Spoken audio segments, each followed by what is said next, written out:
Korupsi paling absurd tahun ini. Pemeras, memeras, pemeras. Seorang bupati diduga diperas oknum di lembaga anti korupsi sebesar 2 miliar. Untuk membayar pemerasan itu, sang bupati justru diduga memeras bawahannya sendiri. Dan siapa yang akhirnya melakukan OTT? Lembaga anti korupsi itu sendiri. 1 menit yang bisa mengubah hidupmu. Menurut konstruksi perkara KPK, kasusnya dimulai dengan penyelidikan dugaan korupsi di Kabupaten Pemalang. Seorang staf administrasi KPK diduga membocorkan informasi perkara kepada ayahnya. Sang ayah kemudian mengaku dapat membantu mengurus perkara tersebut dan meminta 2 miliar kepada Bupati Pemalang.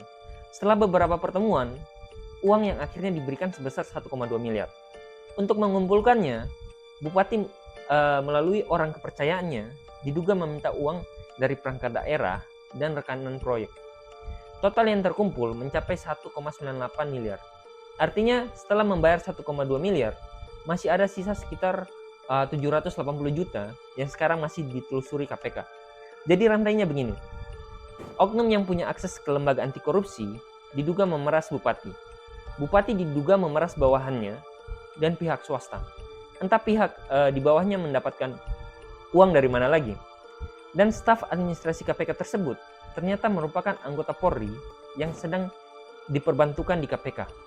Harus ditegaskan, semua pihak masih berstatus tersangka dan kesalahannya harus dibuktikan di pengadilan. Tetapi kasus ini menunjukkan masalah besar. Informasi sensitif penegakan hukum bisa bocor dan berubah menjadi barang dagangan.